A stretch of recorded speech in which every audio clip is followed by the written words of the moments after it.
Health talk show में आप सभी का स्वागत है और मैं हूं आपके साथ तान्या पाठक। दोस्तों, इस प्रोग्राम में हम हेल्थ के उन टॉपिक्स पर आपसे बात करते हैं जिसके बारे में अक्सर लोग बात नहीं करना चाहते या तो उन्हें इग्नोर कर देते हैं। और आज का हमारा टॉपिक भी कुछ ऐसा ही है। ये जो इशू है ये मेंटली ही नहीं फिजिकली भी कपल्स को ड्रेन कर रहा है, लेकिन इस पर ओपनली कोई भी बात नहीं करना चाहता। मैं बात कर रही हूँ इनफर्टिलिटी और रिप्रोडक्टिव हेल्थ के बारे में।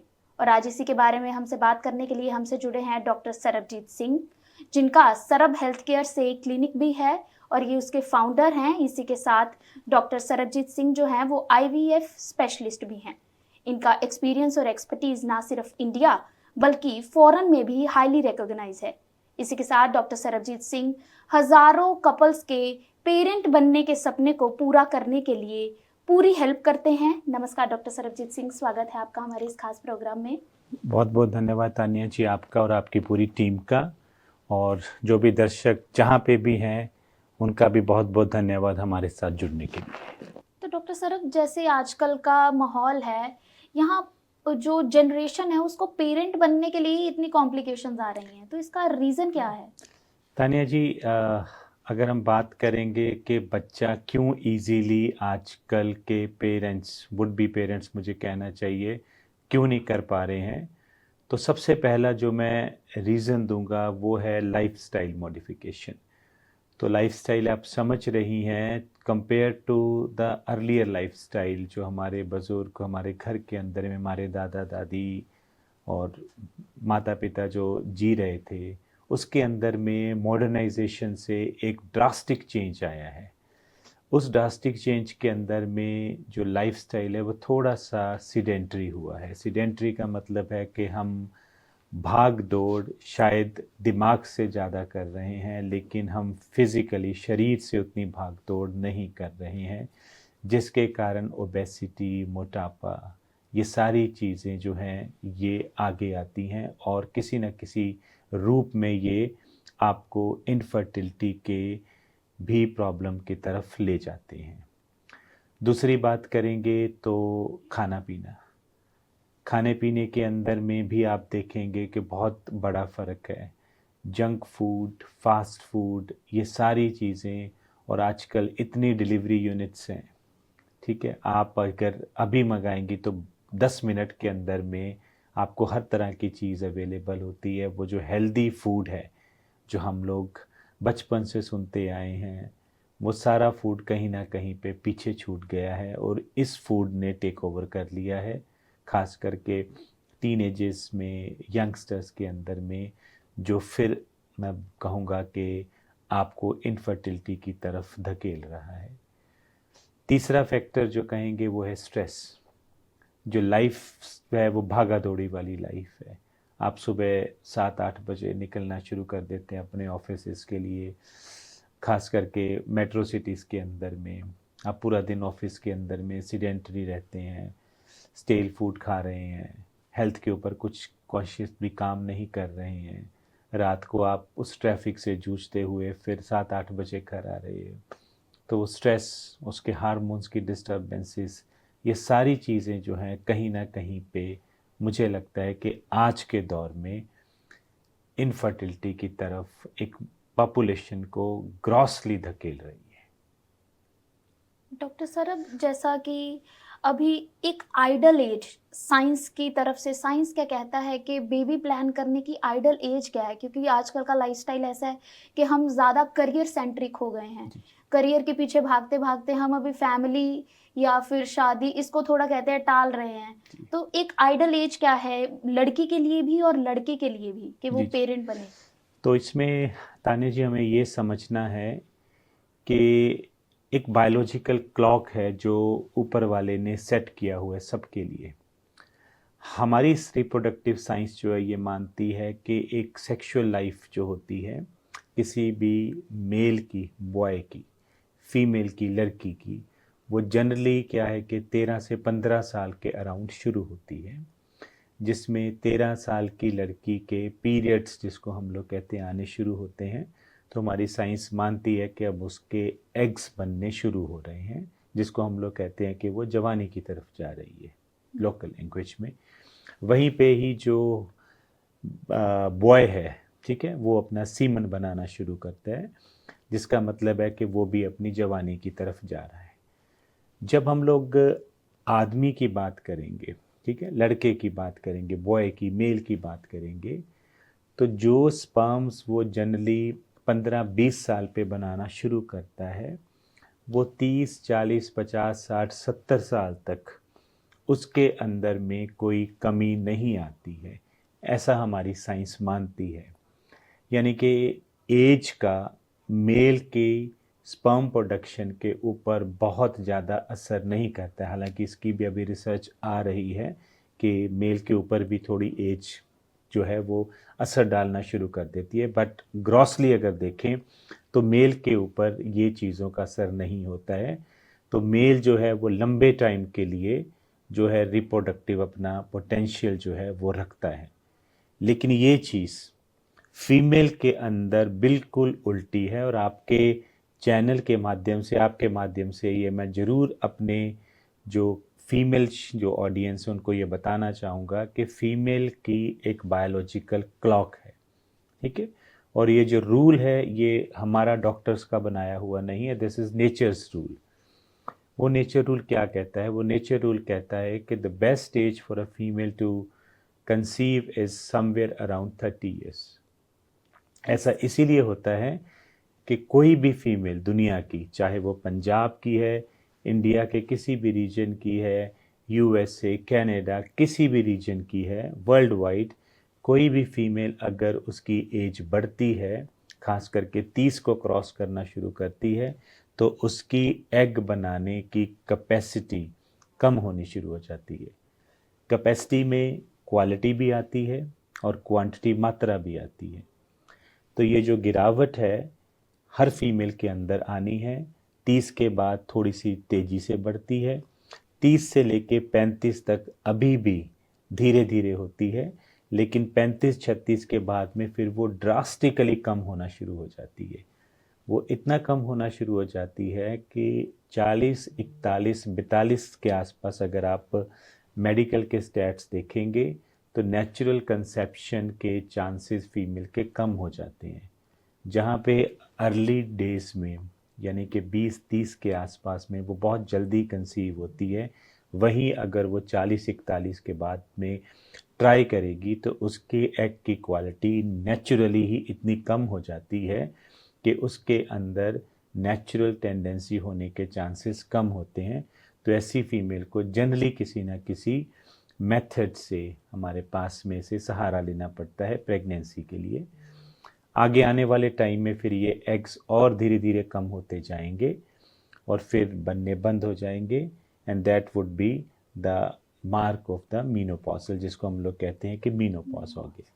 तो ये सारी चीज़ें एक फीमेल को समझनी है कि उसका एक डिसाइडेड बायोलॉजिकल क्लॉक है जो हमेशा टिक करता रहता है। तो अगर वो इस प्रेगनेंसी को लेट करती है, in my personal opinion not beyond 35 years, तो अगर आप कहीं पे भी 35 की हो चुकी हैं और अगर आपने शादी नहीं की है, या अगर आपने शादी करी है और आप प्रेगनेंसी के लिए नहीं सोच रही हैं, so my personal recommendation and advice would be to go and seriously look into this matter, have a discussion with IVF या अपने डॉक्टर के साथ में इस पर्टिकुलर पॉइंट के ऊपर, क्योंकि आपका अब बायोलॉजिकल जो क्लॉक है 35 के बाद में अब वो तेजी से क्लिक होना शुरू हो गया है। जैसे डॉक्टर साहब आपने अभी बताया कि जो मेल है उनको खास फर्क नहीं पड़ता एज से 40-50, लेकिन मेल इनफर्टिलिटी काफ़ी बढ़ रही है, जी नील स्पर्म, ये सब चीज़ें काफ़ी सुनने को मिलती हैं, जिसमें मैंने ये भी एक आर्टिकल में पढ़ा था 30% या 20% मेल ही बेबी ना होने के जिम्मेदार जी जी होते हैं। तो ये क्या चीज़ है, क्योंकि एज पर तो उनका कोई जी असर जी नहीं है। यहाँ पे हमें ये एक और चीज़ समझनी है कि जब हम बात करेंगे कि प्रेगनेंसी नहीं हो रही है एक कपल के अंदर में, तो ऑलमोस्ट 50% के अंदर में, ठीक है, मेल, और ऑलमोस्ट 50% के अंदर में अब फीमेल जो है वो ब्रॉडली हम लोग कहते हैं कि जिम्मेदार जिम्मेदार होती है। है। इसके अंदर में डायरेक्टली अगर हम कहेंगे तो 20% के अंदर में मेल रहेगा और 30% के अंदर में कंट्रीब्यूटरी रहेगा, यानी कि फीमेल जो है उसके अंदर भी प्रॉब्लम है, मेल के अंदर में, दोनों में माइल्ड भी हो सकती है, दोनों में ग्रॉस भी हो सकती है। अब मेल के अंदर में क्यों आ रही है ये प्रॉब्लम? अगेन वही चीज़ें रहेंगी, क्योंकि लाइफस्टाइल बदल गया है, खाना पीना बदल गया है, ओबेसिटी बदल गई है, अल्कोहल, स्मोकिंग, ड्रग्स, इन सब चीज़ों का सेवन बढ़ गया है। और ख़ासकर हमारे जो यंग लड़के हैं जो जिमिंग में जाते हैं, वो कुछ स्टीरॉयड और इन सब चीज़ों का इनटेक करते हैं। सीडेंट्री लाइफस्टाइल है, लैपटॉप लेके घंटों घंटों बैठे हैं। ये सारी चीज़ें जो हैं ये कहीं ना कहीं पे अगेन मेल्स को इन प्रॉब्लम्स के अंदर में डाल रही है। और जो नील स्पर्म का कॉन्सेप्ट है वो भी इसी से जुड़ा हुआ उसी है से कि नील स्पर्म्स में जनरली क्या होता है कि ये कहना कि बिल्कुल लाइफस्टाइल ने आपका नील स्पर्म किया, ऐसा तो नहीं होता है। लेकिन हाँ, नील स्पर्म्स के अंदर में फिर हमें और चीज़ें देखनी होती हैं कि ये जो नील स्पर्म आ रहे हैं मेल के अंदर में, उसकी क्या वजह है। तो वो हमें मेल को एग्जामिन करके, यानी कि क्लिनिकली उसको देख के, उसके टेस्टिस के साइज़ के लिए कुछ उसके हार्मोन्स देख के और उनसे कुछ हिस्ट्री लेके, तो हमें अंदाज़ा लगाना होता है कि ये जो नील स्पर्म्स उसके अंदर में आ रहे हैं, क्या इसकी कोई जेनेटिक वजह है, या इसकी वजह है कि अंदर कोई ऑब्स्ट्रक्शन है, यानी कि टेस्टिस स्पर्म बना रहा है लेकिन वो बाहर नहीं आ रहा है, रास्ते में कहीं पे कुछ ब्लॉक लगा है, या फिर स्पर्म इतने कम बन रहे हैं कि वो उस थ्रेशोल्ड से बाहर नहीं आ रहे हैं, या फिर स्पर्म बनने ही बिल्कुल बंद हो गए हैं। तो ये हर चीज़ के अंदर में मैनेजमेंट अलग अलग हो जाती है। अगर आपके स्पर्म कम है तो हम टेस्ट इस गोलियों में से निकाल सकते हैं। ऑब्स्ट्रक्शन है तो भी हम लोग गोलियों में से निकाल सकते हैं, या सर्जरी करके ऑब्स्ट्रक्शन दूर कर सकते हैं। वो जैसे जैसे केसेस के सिनेरियो बनते हैं उस हिसाब से फिर उसको ट्रीटमेंट या एडवाइस की जाती है। डॉक्टर सर, अब जैसे ये अगर प्रॉब्लम है किसी को तो आपके क्लिनिक में इसको कैसे ट्रीट किया जाता है? उसके लिए कैसे कैसे ट्रीटमेंट्स हैं, कैसे प्रोसीजर्स हैं, क्या क्या उनको कैसे टेस्ट करवाने पड़ेंगे? जी जी। हम्म। तो हमारे सेंटर के अंदर में आईवीएफ के रिलेटेड, रिप्रोडक्टिव मेडिसिन से related almost every treatment that is available in every part of the globe is there।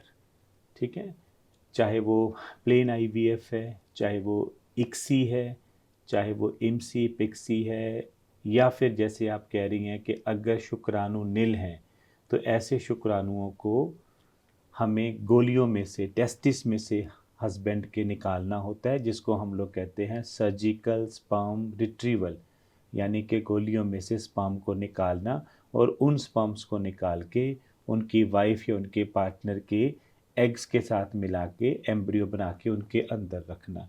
तो ये सारी जो प्रोसेसेस हैं, ये सारी की सारी प्रोसेस हमारे पास इन हाउस हैं।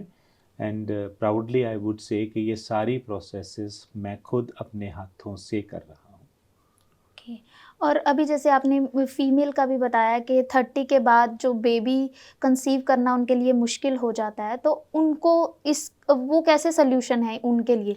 क्योंकि अभी मैं 30 की अपने हम उम्र की भी लड़कियां अगर देखती हूँ तो वो अभी शादी को लेके ना करती हैं, तो वो क्या कर सकती हैं? उनके पास क्या सल्यूशन है कि आगे देखिए, बचा रहे इसके उनका? अंदर में 30 से 35 तक आपको ये समझना है कि आपका एक फिर भी बेहतर पीरियड मैं कहूँगा, ठीक है, रिप्रोडक्टिव पोटेंशियल के राउंड में। सो अगर आप 30, 31, 32 के राउंड टच कर रही हैं तो क्या होता है कि आपकी मैरिज अभी हुई है, तो आप कहती हैं कि मुझे अपने करियर में सेट होना है, या मुझे पहले 2 साल निकाल लेते हम्म। हैं, ठीक है, आज मेरे पास 1 BHK है, मैं जोड़ा जोड़ के 2 हम्म। BHK कर लेती हूँ, मैं छोटी से बड़ी एसेट्स गाड़ी कर बनाने पे लेते हैं, हम ये ज़्यादा एसेट ध्यान देते हैं। बनाने पे ध्यान देते हैं। लेकिन कहीं ना कहीं पे हम दिमाग के अंदर में ये भूल जाते हैं कि जो नेचर का बायोलॉजिकल क्लॉक है वो तो टिक हो रहा है।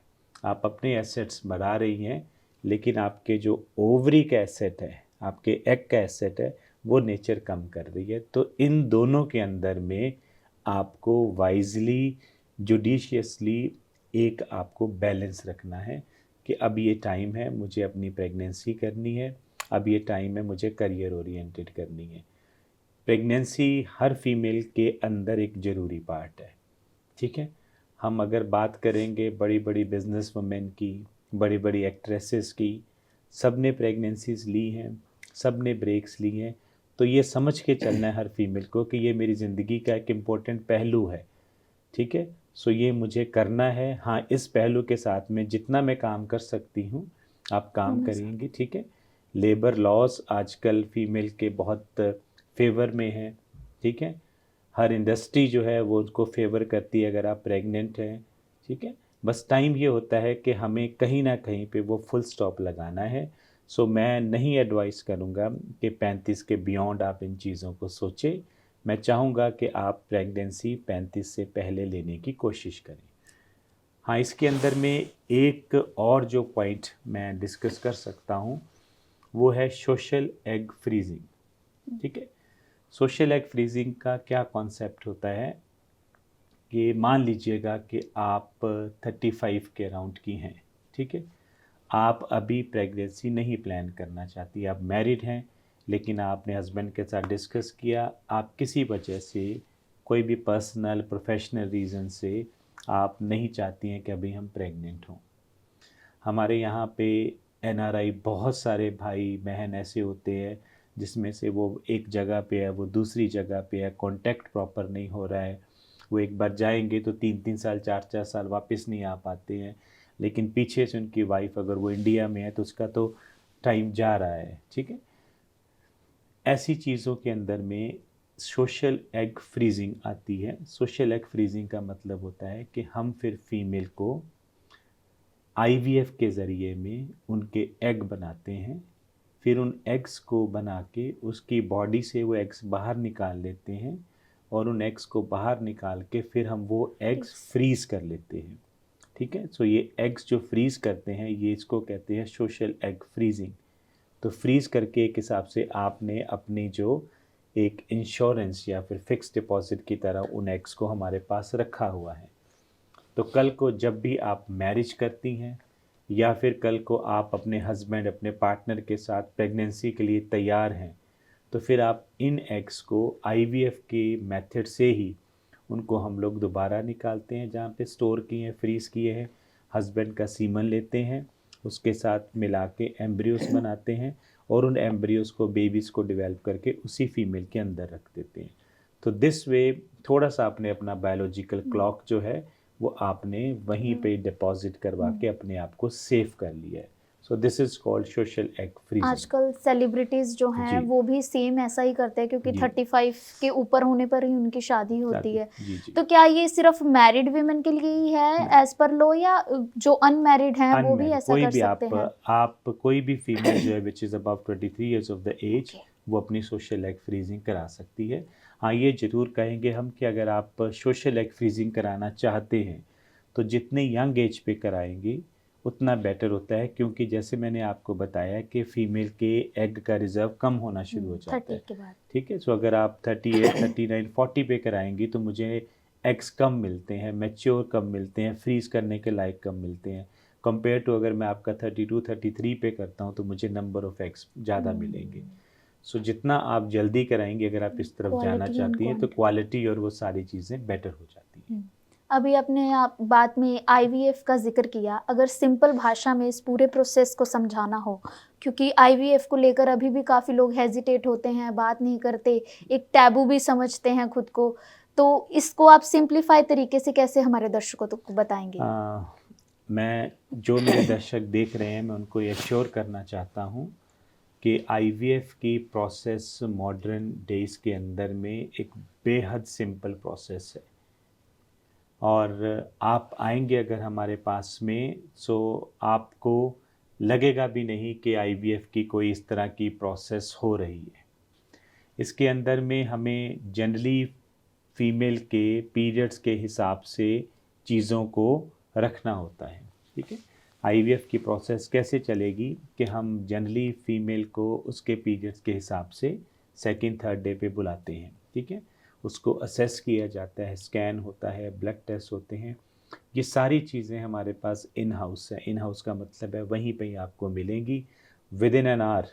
जो हमारी मशीन्स हैं, हमने जापानीज़ कंपनी की मशीन्स हॉरिबा की लगाई हुई हैं, सिंगल बेस मशीन्स होती हैं, तो आपके हर तरह के हार्मोन सब चीज़ें जो है आपको वन गो के अंदर में मिलती हैं विद इन 30 मिनट्स। ठीक है, आपका ये सारी चीज़ों का असेसमेंट हो जाता है। तो आपके फिर इंजेक्शन शुरू किए जाते हैं, यानी कि फ़ीमेल के एग बनाने के हम लोग इंजेक्शन शुरू करते हैं। ये जो इंजेक्शंस हैं ये आपके मन में आ रहा होगा जहन में कि मुझे इंजेक्शन लगेंगे, मुझे रोज़ इंजेक्शन लगेंगे और मेरे को कितना दर्द होगा। So let me assure you, ये जो इंजेक्शंस होते हैं ये न्यू टेक्नोलॉजी के इंजेक्शंस होते हैं, हाईली प्योरीफाइड रिकॉम्बिनेंट टेक्नोलॉजी से बने हुए इंजेक्शंस होते हैं, बहुत थिन नीडल के इंजेक्शंस होते हैं और ये इंजेक्शंस ऑलमोस्ट 100% सेल्फ एडमिनिस्ट्रेशन वाले इंजेक्शंस होते हैं, यानी कि पतली नीडल के खुद ही लगाने वाले इंजेक्शंस। इन इंजेक्शन से बिल्कुल भी घबराना नहीं है। इन इंजेक्शन से किसी भी तरह की आपके प्रोफेशनल डोमेस्टिक हाउस होल्ड काम में कोई दिक्कत नहीं आती है। फॉर एग्ज़ाम्पल आपने कहा कि मैं शाम को 6 बजे इंजेक्शन लगाती हूँ, आप घर का कोई भी काम कर रही हैं, बैठी चाय पी रही हैं, टीवी देख रही हैं, आपका टाइम हो गया, आप उठे, फ्रिज में गए, इंजेक्शन निकाला, लगाया, that's it. It's hardly a 15 seconds job. ठीक है, तो मुझे लगता है कि मैंने आपको रिलीफ दे दिया होगा कि इंजेक्शन से कोई घबराना नहीं है। 95% पेशेंट्स जो हैं वो खुद ही लगा लेते हैं। जो 5% जिनको थोड़ा अभी भी डर लगता है, so they can take the help of a nursing staff या नियर बाय हॉस्पिटल या हमारे यहाँ की भी सर्विसेज ले सकती हैं, but otherwise they are easily done injections. तो पीरियड के सेकेंड डे पे चलेंगे, third, fourth, fifth, six day लगाएंगे। जनरली हम लोग 6 और 7th डे पे पीरियड्स के फीमेल को बुलाते हैं, स्कैन करके असेस करते हैं कि उसके एग्स कैसे बन रहे हैं। It takes 5 minutes for us to do an ultrasound. कई बार उसके ब्लड टेस्ट करते हैं कोरिलेट करने के लिए। She will be staying in our hospital only for 5 minutes, that's it, जिस पे हम लोग इंजेक्शंस की डोज को प्लस माइनस करते हैं और फिर घर पे इंजेक्शन लगाएगी, फिर 3 दिन के बाद बुलाएंगे और चेक करेंगे। तो ये 3 विज़िट्स के अंदर में, जिसमें उसको हार्डली 5 से 10 मिनट ही हमारे हॉस्पिटल में रुकना है, और उसमें भी हम लोग आपको सेंट्रल हेल्पलाइन का नंबर देते हैं। 2 नंबर होते हैं ताकि आप जब भी आएँ तो कॉल करके आते हैं, तो आपको सब चीज़ें जो है इन प्लेस मिलती हैं। आपका कोई भी टाइम, क्योंकि एनआरआई जो मेरे दोस्त आते हैं, ठीक है, तो उनको और भी बहुत सारी चीज़ों में अपने आप को वक्त देना होता है, तो वी मेक इट श्योर कि उनका कोई भी वक्त इन चीज़ों के अंदर में वेस्ट ना हो। उसके बाद 10th डे पे जब इंजेक्शंस पूरे हो जाते हैं, 3 विजिट्स के बाद उसके एग्स रेडी हो जाएंगे, तो हम उस लेडी को बुलाते हैं और वो जो एग्स हैं उसकी बॉडी से रिट्रीव कर लेते हैं। एग्स रिट्रीवल का मतलब होता है एग्स को बाहर निकालना, और ये अल्ट्रासाउंड से होता है। कोई ऑपरेशन नहीं बड़ा है, कोई पेट नहीं खोलना, कुछ नहीं। It's just an internal ultrasound जिसमें हम लोग नीडल लगाते हैं और नीडल से एग निकालते हैं। ठीक है, ये प्रोसीजर अंडर एनेस्थीसिया होता है। उनको 10 से लेके 20 मिनट तक एनेस्थीसिया दिया जाता है। जब हम लोग एग निकालते हैं, हस्बैंड का सीमन लेते हैं और उस सीमन में से जो स्पर्म है वो हम लोग उसको सेग्रीगेट कर लेते हैं। उसके तरीके होते हैं, और निकाले हुए एग्स और निकाले हुए sperms either with an IVF, और हमारे पास इक्सी की प्रोसेस है। आजकल 100% जो है वो इक्सी ही होती है। इक्सी का मतलब होता है कि एक मशीन है, एक हिसाब से रोबोटिक मशीन, आप थोड़ा लूज़ लैंग्वेज में बोल सकते हैं। उसके अंदर माइक्रोस्कोप होता है, एक हिसाब से उसकी 2 बाजुएं होती हैं। सो माइक्रोस्कोप से हम लोग आपके एग, स्पर्म ये देखते हैं, उसकी 2 बाजू से हम लोग एक से एग पकड़ते हैं, एक से स्पर्म को पकड़ते हैं, और स्पर्म को एग में मिला के बाहर ही फर्टिलाइज करके बाहर ही हम लोग एम्ब्रियो बना लेते हैं। ये एम्ब्रियो बेसिकली क्या हुआ, बच्चे का शुरुआती रूप, इसको एम्ब्रियो कहते हैं। पंजाबी में, हिंदी में भ्रूण कहते हैं। सो एग्स दे के, स्पर्म दे के वो 2 से 4 घंटे वहाँ पे रुकती हैं। ठीक है, चेक करने के बाद उनको भेज दिया जाता है। पीछे से फिर हम लोग एम्ब्रियोज डिवेल्प करते हैं अपने इंक्यूबेटर्स के अंदर। इंक्यूबेटर क्या है कि एक तरह का आर्टिफिशियल बॉक्स बनाया हुआ है जो आपके बॉडी के यूट्रस को मिमिक करता है। तो उसके अंदर में उसका टेम्परेचर, पीएच, गैसेस, ऑक्सीजन, सब चीज़ें जो है मेंटेन करनी पड़ती हैं। तो उसके अंदर में एम्ब्रियो ग्रो करता है 1 2 3 4 5 डेज़। 5th डे के बाद में फिर हम दोनों को बुलाएंगे, हस्बैंड वाइफ को, उनके जो एम्ब्रियोज़ बने हैं उनको एम्ब्रियोज़ दिखाए जाते हैं, ठीक है, टीवी के ऊपर, पीसी के ऊपर, सारे एम्ब्रियोज़ की ये आपके एग्स थे, ये आपके स्पर्म थे, ये एम्ब्रियो बना है। सो उनमें से जो बेस्ट 1 और 2 एम्ब्रियोज़ होते हैं वो हम लोग फीमेल को लिटा के अल्ट्रासाउंड करके उसके यूट्रस के अंदर रख देंगे। इसको कहते हैं एम्ब्रियो ट्रांसफ़र प्रोसेस। ये भी सिंपल प्रोसेस है, अल्ट्रासाउंड से बिना बेहोशी के सिंपल हमने स्कैन करके रखना है। सो एम्ब्रियोज़ रखवा के वो आधा 1 घंटा वहाँ पे रेस्ट करेंगी, फिर अपनी मेडिसिन समझ के चली जाएंगी। एम्ब्रियो ट्रांसफ़र के बाद में आम तौर पे पेशेंट का सवाल होता है कि मैं क्या घूम सकती हूँ, मैं आ जा सकती हूँ। हम कहते हैं कि बिल्कुल आ जा सकती हैं। आने जाने से, चलने फिरने से प्रेगनेंसीज़ नहीं ख़राब होती हैं, ठीक है। सिर्फ ये फैक्टर है कि जो भी काम करें आप आराम से करें। तो वो 14 डेज़ उसकी मेडिसिन चलती है। 14 दिन के बाद फिर हम लोग उसको बुलाकर ब्लड टेस्ट से या फिर यूरिन से चेक करते हैं कि ये जो एम्ब्रियोज़ अंदर रखे थे उनसे वो प्रेग्नेंट हुई या नहीं हुई। सो ये जो सारी प्रोसेस है, this is called IVF। So nutshell में कहूँ, फीमेल हस्बैंड दोनों को बुला के चेक कर लेना, फिर उनके इंजेक्शन से एग तैयार कर लेना। 10 दिन में एग तैयार हो जाते हैं। एग्स को निकालना, हस्बैंड का सीमन लेना, इक्सी से बनाना एम्ब्रियो, एम्ब्रियो बना के वाइफ के अंदर रखना, ठीक है। So this is all process. Doctor साहब, अभी तक आप हज़ारों कपल्स का ऐसा बेबी का सपना पूरा कर चुके होंगे, तो कोई ऐसा इंसिडेंट या कोई ऐसा वाक़या जो आप शेयर करना चाहते हो हमारे दर्शकों से, कि वो भी मोटिवेट हों अगर उनके पास ऐसी कोई दिक्कत आ रही है? जी जी। तो कुछ ऐसा इंसिडेंट आप बताना चाहें? अब मुझे तानी जी 15-20 साल इस चीज़ों में हो गए। अगर आप मुझे कहेंगी तो मेरे जहन में ऐसी हज़ारों स्टोरीज़ हैं जो मैं आपसे शेयर कर सकता हूँ। 2-3 दिन पहले की मैं बात करूँ तो हमने पेशेंट एक एडमिट किया है। वो पेशेंट प्रेग्नेंट है हमारे IVF से, और ये उसका 10th IVF था। इससे पहले उसके 9 IVF जो हैं वो अलग अलग जगह से फेल हुए थे। तो जब वो 10th टाइम हमारे यहाँ पे प्रेग्नेंट हुई, ठीक है, सो उसको जब हमने वो रिपोर्ट दी है, ठीक है, पहली चीज़ है मैं ये कहूँ कि वो खुश हुई है, तो ऐसा नहीं था। वो देवर क्राइंग, ठीक है, देवर क्राइंग। हमने उसको कंसोल किया, ठीक है। ये जेन्युइन वो बात है, ऑनेस्ट बात है, ठीक है। तो वो रोने लग जाते हैं क्योंकि इतनी देर बाद, इतनी स्ट्रगल के बाद उनको पहली बार किसी ने कहा कि आप प्रेग्नेंट हैं, ठीक है। और ये चीज़ यहाँ ख़त्म नहीं हुई है। उसके बाद जैसे वो प्रेगनेंसी आई उनके पास में, वो दोनों हस्बैंड और वाइफ इतने ज़्यादा स्ट्रेसफुल थे इस चीज़ को लेके कि अगर वाइफ को हल्की सी खांसी भी आ गई, ठीक है, तो भी हस्बैंड जो है वो हेल्पलाइन पे कॉल करेगा, तुरंत मैं दवाई, तुरंत उस डॉक्टर के पास, उस डॉक्टर के पास में। अगर कुछ हल्का सा स्पॉट जैसा कुछ लगा तो हमें लगा भी कहीं ना कहीं पे दे नीड काउंसलिंग, ठीक है, क्योंकि ये चीज़ें जो हैं उनको हमने अपने लेवल पे समझाते हैं कि देखिए हम समझ रहे हैं कि बहुत मुश्किल से प्रेगनेंसी आई है, लेकिन हमें अपनी लाइफ में इस चीज़ को पॉजिटिवली लेना है, स्ट्रेसफुल नहीं लेना है। तो कल रात को, परसों रात को भी वो ब्लीडिंग के साथ में उनको एडमिट किया।